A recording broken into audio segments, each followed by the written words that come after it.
Ilara gripped the splintered handle of the ladle, the iron pot of beans her only anchor in a world that had tilted off its axis.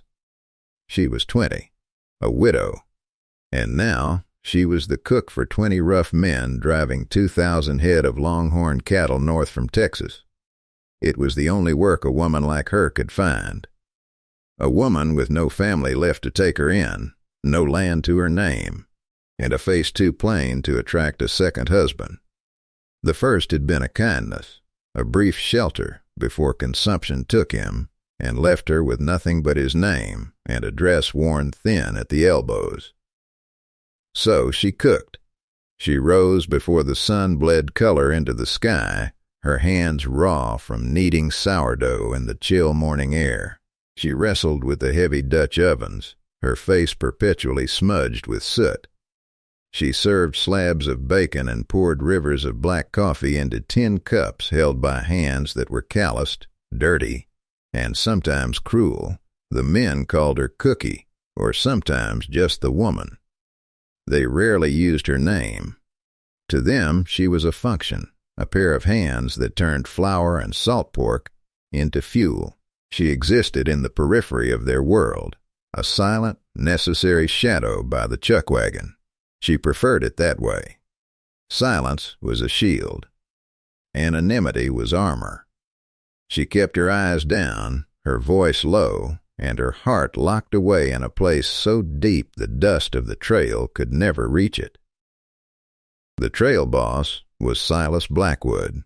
He was a wall of a man carved from the same hard rock and unforgiving sun as the land itself. His face was a map of harsh lines, his eyes the color of a stormy sky, and his voice was a low rumble that could soothe a spooked horse or stop a charging steer. He moved with a quiet authority that needed no shouting.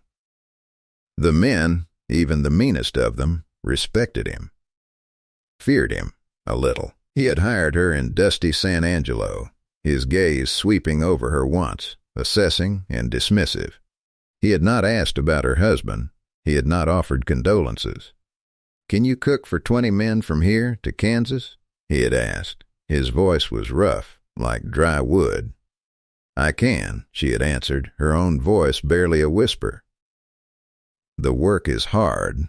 The men are harder. You'll get no special treatment." "I don't expect any." He had nodded, a short, sharp motion. The deal was done. From his saddle, Silas watched her. He did it often, when he rode back to check on the wagon, or in the evenings when the men were gathered around the fire she had built. He told himself he was just ensuring the cook was holding up. A weak link could slow the whole drive down. But it was more than that. He watched the way she moved with an economy of motion that wasted nothing. He watched her hands, chapped and red, but steady as she portioned out the food, giving every man an equal share. He saw the pride in the straight line of her back as she scrubbed the pots long after the others were asleep. He had 2 children back at his ranch in Montana, a boy, Caleb, of 8, and a girl, Rose, of 6. They were wild things, growing up without a mother's touch for 2 long years. His late wife, Mary, had been soft and full of laughter. The house had fallen silent after she was gone, a deep, hollow silence that even the children's shouting could not fill. He needed a wife, not for himself. He had closed that part of his heart when he had shoveled the last spade of dirt onto Mary's grave. He needed a mother for his children, a woman of substance, a woman of strength, not some fragile belle who would wither under the harsh Montana sky. He had seen women in town, pretty things with soft hands and empty eyes, their parents eager to marry them off to a man of his standing. He had seen the greed in their fathers' faces, the ambition in their own. They wanted his land, his name. They did not want his wild, grieving children. So he watched the widow, the plain, quiet cook. He saw things the other men did not. He saw the way she saved a small piece of dried apple for the youngest wrangler, a boy barely 17 who sometimes looked like he was about to cry from homesickness. He saw her stitch a torn shirt for another man, leaving it folded neatly on his bedroll without a word. He saw her character, and it was a thing of rare and sturdy beauty. The first test came a week into the drive. A sudden, violent thunderstorm rolled across the plains, turning the dust to thick, clinging mud. The sky opened up, rain lashing down in sheets, and the cattle grew restless. The men were soaked, miserable, and short-tempered. The firewood was drenched. "No hot coffee tonight, boys," one of the men, a surly cowboy named Jeb, grumbled, kicking at a wet log, and probably cold beans. The men groaned in collective misery. A hot meal was the one comfort they had at the end of a long, hard day. Silas watched Elara. She said nothing. Her face, illuminated by a flash of lightning, was calm. She simply pulled a spare tarp over the chuckwagon stores, securing them tightly. Then, using the dry kindling she always kept in a sealed box under the driver's seat and shielding it with her own body, she managed to coax a small, sputtering flame to life in the sheltered lee of the wagon. It was not a roaring bonfire, but it was enough. An hour later, the smell of hot coffee cut through the damp air. She had heated it over her tiny, precious fire. And the beans were hot, too, simmered in the Dutch oven nestled in the coals. She did not complain. She did not look for praise. She simply did the work. Silas took his tin cup and plate. Her eyes met his for a fraction of a second. They were gray, he noticed. Not dull, but the color of river stones, deep and steady. "Thank you," he said. The words were quiet, meant only for her. She gave a small, almost imperceptible nod and turned back to her pots, but Silas saw the faint flush that rose on her cheeks. He had breached the wall of her silence, if only for a moment. From that day on, he began to make small gestures. He made sure his bedroll was placed to windward of hers, offering a slight break from the relentless prairie wind. When they crossed a shallow creek, he dismounted and wordlessly offered a hand to help her down from the wagon, his grip firm and steady on her arm. He started bringing her the first cup of coffee in the morning, taking it from the pot himself instead of waiting for her to serve him. He never said a word about it, neither did she. But she noticed. Elara felt his eyes on her. At first it had made her uneasy, another man's gaze to be endured. But his was different. It was not the leering look some of the younger cowboys gave her, nor the dismissive glance of the others.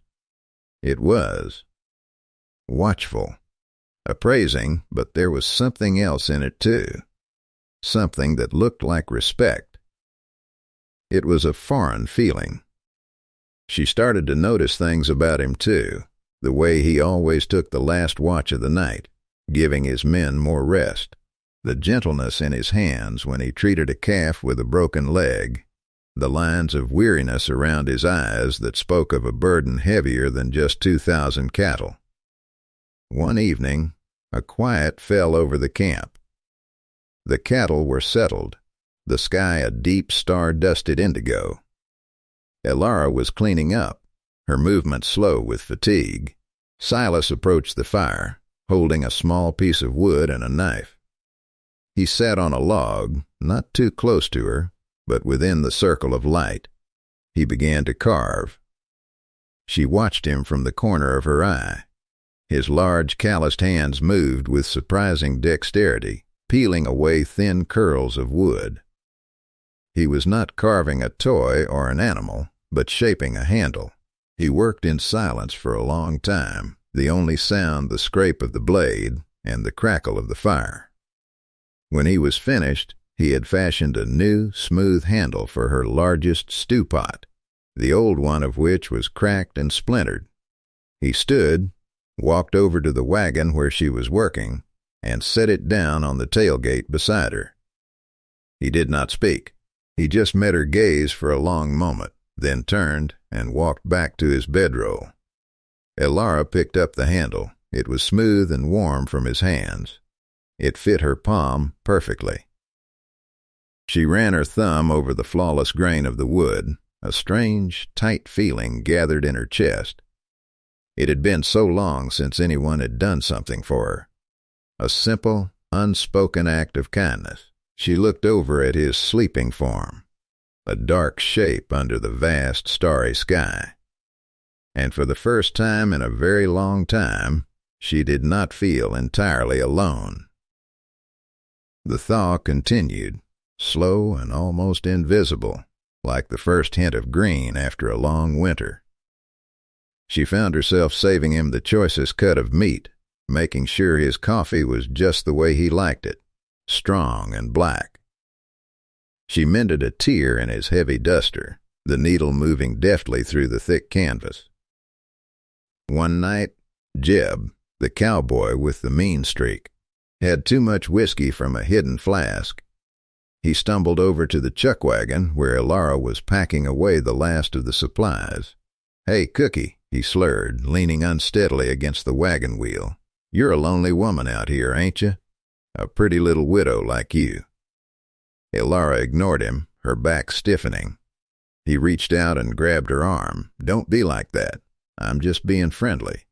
"Let go of me," she said, her voice low and cold. Before Jeb could respond, a shadow fell over them. Silas was there. He had moved without a sound. "She told you to let go," Silas said. His voice was not loud, but it had the deadly quiet of a coiled snake. Jeb's drunken bravado evaporated. He snatched his hand back as if burned. "Just talking, boss. You will not talk to her again," Silas stated. It was not a warning. It was a fact, unless it's to ask for your food. And then you will say please and thank you. Do you understand me? "Yes, boss," Jeb mumbled, his eyes on the ground. "Go to your bedroll. You're off first watch." Jeb scurried away into the darkness. Silas turned to Elara. The firelight flickered across the hard planes of his face. His stormy eyes searched hers. "Are you all right?" She nodded, her heart hammering against her ribs. "I am." He stood there for a moment longer, a silent guardian. "He won't bother you again." Then he was gone, melting back into the shadows to take Jeb's place on watch. Elara leaned against the wagon, her legs feeling weak. He had defended her. Publicly, he had drawn a line in the sand and placed her on his side of it. She was not just the cook to him, she was a woman under his protection. The knowledge settled deep inside her, a small, warm coal in the cold emptiness of her chest. The days bled into weeks. The landscape changed from the scrub of Texas to the rolling grasslands of Kansas. The work was relentless, a monotonous cycle of dust and sun and endless lowing. But something had shifted between Elara and Silas. An invisible thread now connected them, woven from shared glances, silent favors, and a mutual, unspoken respect. He started talking to her, in the quiet moments after the men had eaten. He told her about his ranch in Montana, describing the towering mountains and the clear, cold rivers. He spoke of his children, his voice softening in a way she had never heard before. "Caleb is a serious boy," he said one evening, staring into the fire. "He feels things deeply. Too much like me." He paused. "And Rose, she's all fire and light, like her mother was." It was the first time he had mentioned his wife. Elara listened, her hands busy mending a flour sack. She did not offer platitudes or sympathy. She simply gave him the gift of her quiet attention. "It's hard, raising them alone," he admitted, the words seeming to be pulled from a great depth. "Yes," she said softly, "it is." He looked at her then, a real look, one that saw past the soot and the plain dress to the woman beneath. He saw the memory of her own loss in her steady gray eyes. They were two solitary figures bound by a grief they did not speak of, but understood completely. The great external threat came when they were less than a week from their destination. It began with a strange smell on the wind, acrid and sharp. Then a dark plume of smoke appeared on the horizon, growing larger and blacker with terrifying speed. A prairie fire. Panic rippled through the herd. The cattle grew agitated, their lowing turning to bellows of fear. Stampede. Someone shouted. The world erupted into chaos. The ground thundered with the sound of thousands of hooves. The air filled with dust and panicked shouts. The fire was a roaring orange beast, devouring the dry grass and racing toward them. Silas was a whirlwind of motion, shouting orders, his voice cutting through the din. Turn them toward the river, now. The cowboys spurred their horses, trying desperately to head off the terrified herd and steer them toward the safety of the nearby river. Elara's world was the chuck wagon, the mules pulling at braid in terror, their eyes wide. She grabbed the reins, her knuckles white. She could try to outrun the fire, but the heavy wagon was slow. Or she could try to get to the river, but she risked being caught in the path of the stampede. She saw a spark land on the canvas cover of the wagon. In an instant, a small flame appeared. The wagon was full of supplies, flour, bacon fat, gunpowder. It was a bomb on wheels. Without a second thought, she scrambled onto the top of the lurching wagon. Clinging on with one hand, she used her heavy skirt to beat at the flames. The fire was hot, searing. It caught the hem of her dress. She smothered it against the canvas, wincing as the heat scorched her leg. She saw Silas fighting to control the herd. His horse stumbled, going down in a tangle of legs. Silas was thrown, landing hard. He lay stunned, directly in the path of a smaller group of cattle that had broken away from the main herd. They were charging blindly, their eyes wild with terror. He was going to be trampled. There was no time to think. Elara grabbed the heavy bullwhip that hung from the side of the wagon. She had never used one before, but she had watched the drovers. She leaped from the wagon, landing hard but rolling to her feet. She ran toward Silas, placing herself between him and the charging animals. She raised the whip and cracked it in the air. The sound was sharp, like a gunshot. "Ha! Get back!"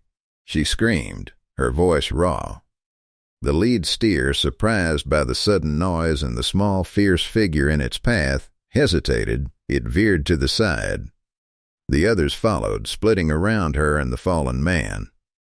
They thundered past, their horns like a thicket of knives, their bodies a wall of muscle and fear.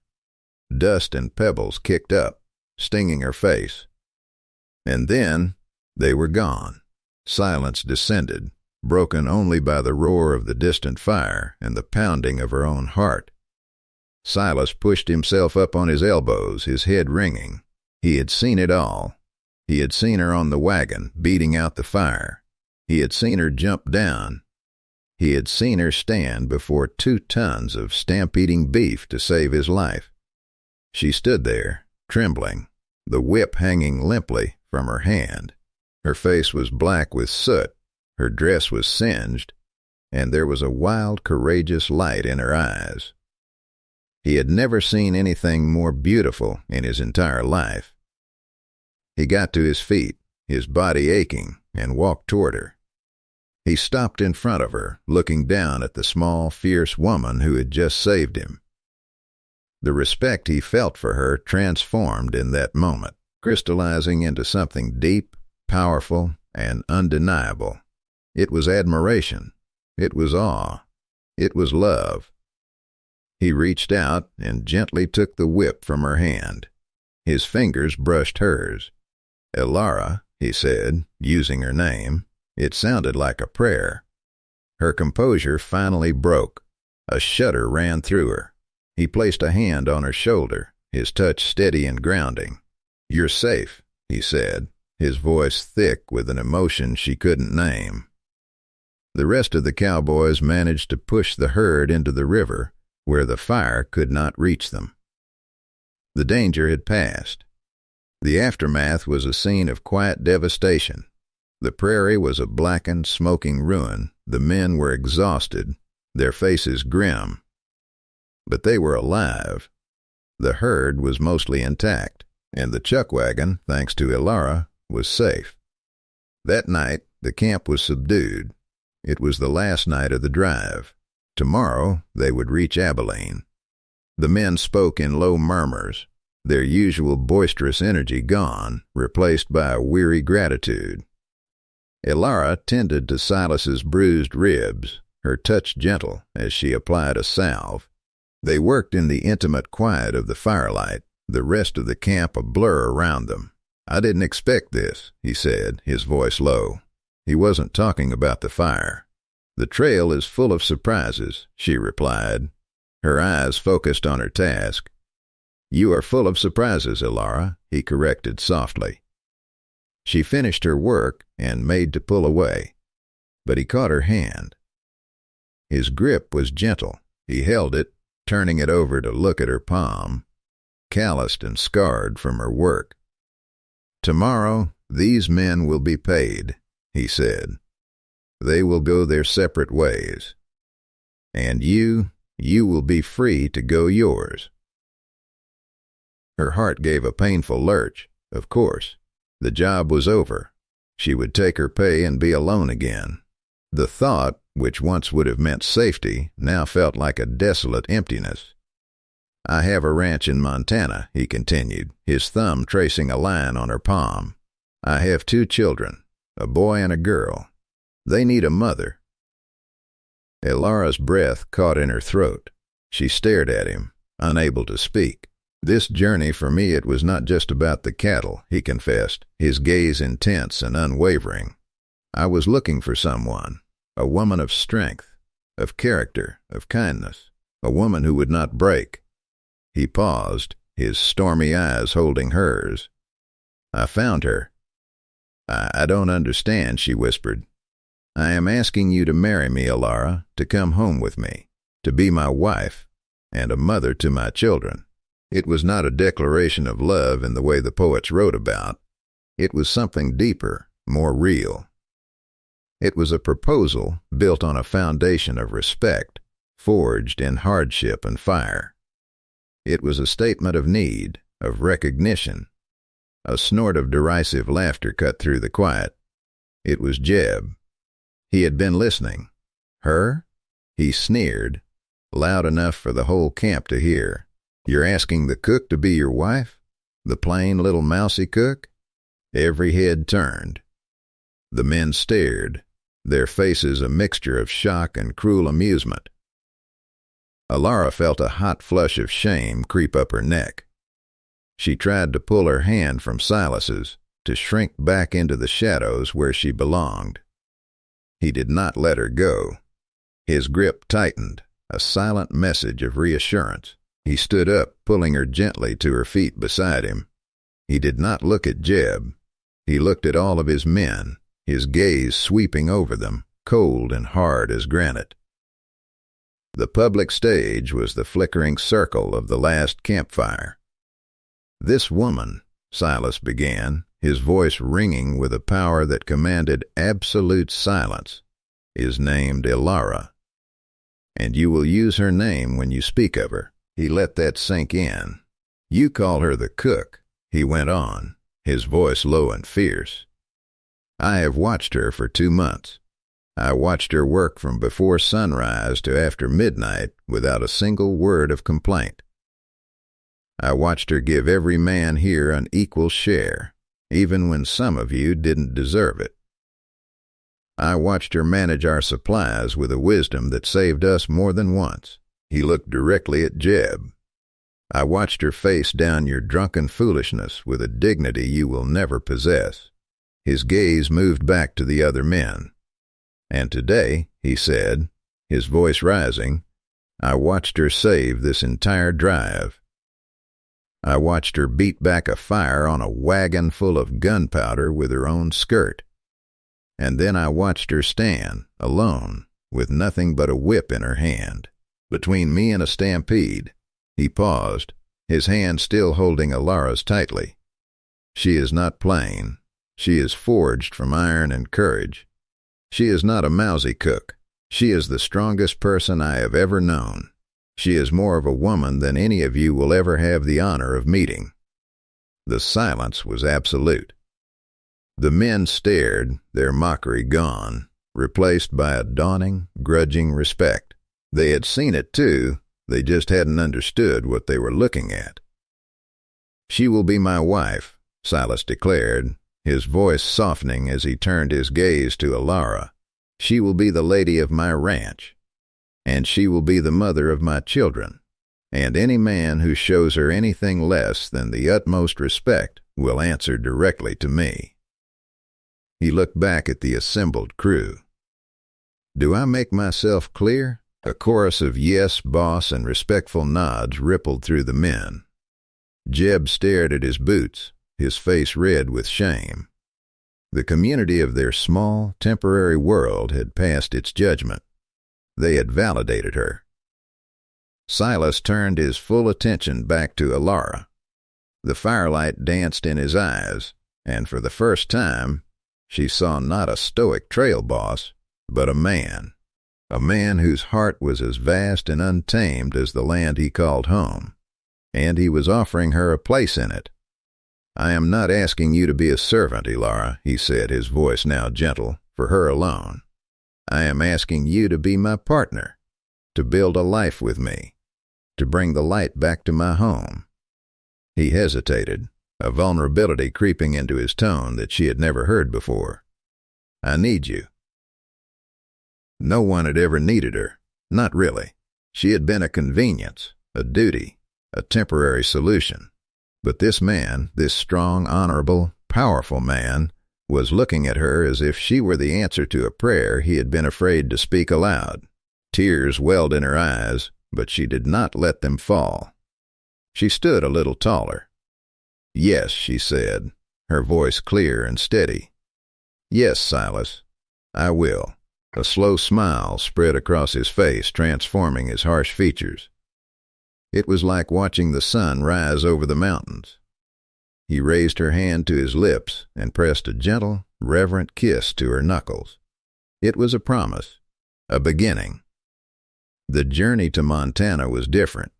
She no longer rode in the chuck wagon. She rode on a gentle mare beside him. They were no longer boss and cook. They were a future. The ranch was even more beautiful than he had described. A sturdy log house sat nestled in a valley, with snow-capped peaks rising like silent giants in the distance. And then there were the children. Caleb, the boy, stood on the porch, his arms crossed, his 8-year-old face a perfect miniature copy of his father's stoic mask. Rose, the girl, hid behind his legs, peering out with wide, suspicious eyes. They were the untamed hearts, the real test. Alara did not rush them. She did not try to replace their mother. She simply began to build a home around them. She cooked warm meals that filled the silent house with the scent of cinnamon and baking bread. She mended their clothes. She read to them in the evenings by the fire, her voice soft and even. Caleb tested her constantly, with sullen silences and small acts of rebellion. Rose simply watched her, a tiny, silent judge. The breakthrough came a month later. A late autumn snowstorm blew in, trapping them in the house. Caleb came down with a fever, his body racked with coughs. He cried out in his delirium, calling for his mother. Alara sat by his bed for 2 days and 2 nights.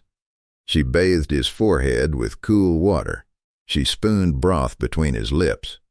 She held his hand and hummed old, forgotten lullabies. Silas watched from the doorway, his heart aching with a mixture of old grief and new hope.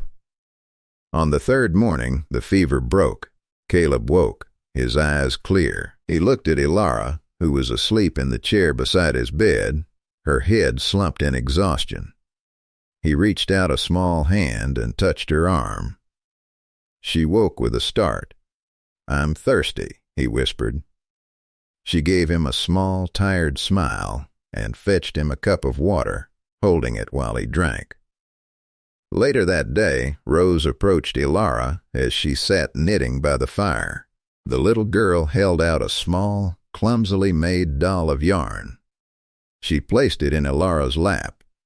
"For you," she mumbled, and then, before Ilara could respond, she climbed up into her lap, curled into a small ball, and fell asleep. Ilara looked at Silas over the top of the child's head. His eyes were shining with an emotion so profound it needed no words. The children had accepted her. Her quiet strength, her relentless patience, had won them over. A year later, the ranch was thriving. The silence in the house had been replaced by the sound of children's laughter.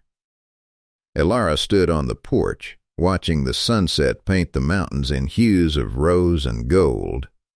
She was no longer the thin, haunted widow from the cattle trail. Her face had a soft fullness, and her eyes held a deep, quiet contentment. Caleb and Rose were playing in the yard, their shouts echoing in the clear mountain air. A small, round-faced baby named Hope slept peacefully in a cradle just inside the door. Silas came to stand behind her, his arms wrapping around her waist. He rested his chin on her shoulder, and together they watched their children. "I love you, Ilara," he said, the words no longer a confession of need, but a simple, powerful truth. She leaned back against his solid strength, her hand covering his. She did not need to say the words back. He could feel it in her touch, see it in the peaceful lines of her face, and hear it in the happy sounds of the family she had built. She was just the cook. He was just the boss, until a prairie fire and a public declaration revealed what their hearts had known all along. They were two halves of a whole, a quiet strength and a steady protector, finally home. The love between them was not a roaring blaze, but a warm, enduring hearth, built to last a lifetime against the cold.